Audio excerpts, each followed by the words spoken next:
YouTuber BJP के तो हो गए, अब पूर्व बीजेपी नेता के ही सामने जाकर खड़े हो जाएंगे। टीएमसी के शत्रुघ्न सिन्हा को आंख दिखाएंगे। आसनसोल से बीजेपी नेता मनीष कश्यप के चुनाव लड़ने की है जबरदस्त चर्चा। क्या पार्टी में पवन सिंह की कमी को कर पाएंगे पूरा? बॉलीवुड स्टार शत्रुघ्न सिन्हा का राजनीति में है अच्छा खासा दबदबा। क्या मनीष कश्यप बीजेपी के टिकट पर चुनाव लड़कर आसनसोल में लहरा पाएंगे भगवा? जी, बात भगवा लहराने की है। 2024 के लोकसभा चुनाव का दौर जारी है और बीजेपी हर वो कोशिश कर रही है जिससे पीएम नरेंद्र मोदी के 400 पार वाले दावे को सच साबित कर सके। बीजेपी हर एक चरण के चुनाव में अपनी पूरी ताकत झोंक रही है। हर एक सीट पर खुद को अन्य पार्टियों से ऊपर ले जाने के लिए काफी जतन कर रही है। इसी बीच में चर्चा है मनीष कश्यप को लेकर। जी, बीजेपी नेता मनीष कश्यप, हाल ही में उन्होंने बीजेपी की सदस्यता ग्रहण की है और अब चर्चा ये हो रही है कि बीजेपी का साथ छोड़कर टीएमसी का साथ पकड़ने वाले आसनसोल से मौजूदा सांसद शत्रुघ्न सिन्हा के खिलाफ बीजेपी आलाकमान मनीष कश्यप को मैदान में उतार सकता है। माना जा रहा है कि इस एक सीट पर शत्रुघ्न सिन्हा और मनीष कश्यप के बीच में कड़ा मुकाबला देखने को मिल सकता है। आसनसोल सीट पश्चिम बंगाल की खास सीटों में गिनी जाती है। इस लोकसभा निर्वाचन क्षेत्र में कारखाने के श्रमिक, स्क्रैप डीलर्स, कोयला खदान श्रमिक, अल्पसंख्यक और हिंदी भाषी बहुतायत में है।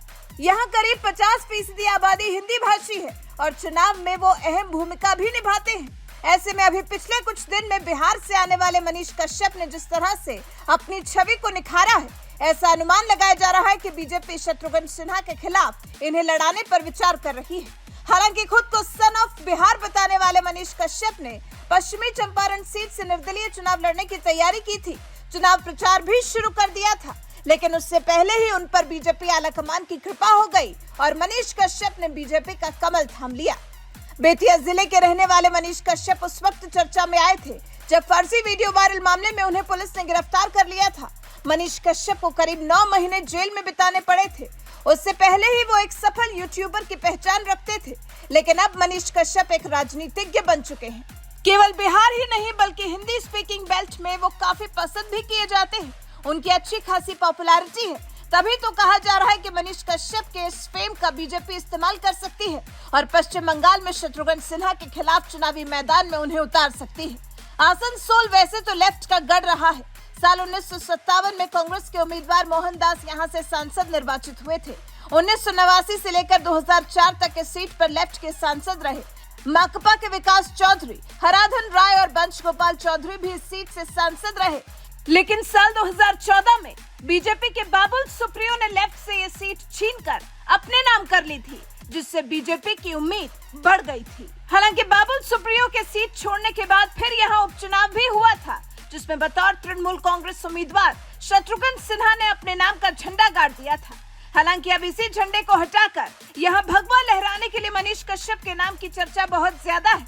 देखना दिलचस्प होगा कि बीजेपी इस सीट पर किसे मैदान में उतारती है।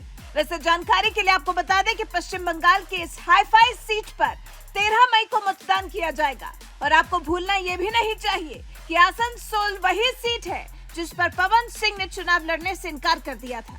भोजपुरी स्टार पवन सिंह ने आसनसोल से अपनी उम्मीदवारी से नाम वापस ले लिया था। इसके बाद और भी लोगों के नाम की चर्चा उठी, लेकिन लगता है जैसे मनीष कश्यप के नाम पर ही आगे जाकर मोहर लगने वाली है। वैसे आपको क्या लगता है, क्या मनीष कश्यप पवन सिंह की जगह लेकर टीएमसी नेता शत्रुघ्न सिन्हा का किला जहां पाएंगे? और सवाल तो अभी भी ये बना हुआ है कि मनीष कश्यप को आसनसोल से बीजेपी उतारती भी है या नहीं। वैसे आपको क्या लगता है, क्या पश्चिम बंगाल के आसनसोल सीट से मनीष कश्यप का नाम पक्का है? इस बारे में आपके विचार हमें कमेंट कर जरूर बताइएगा।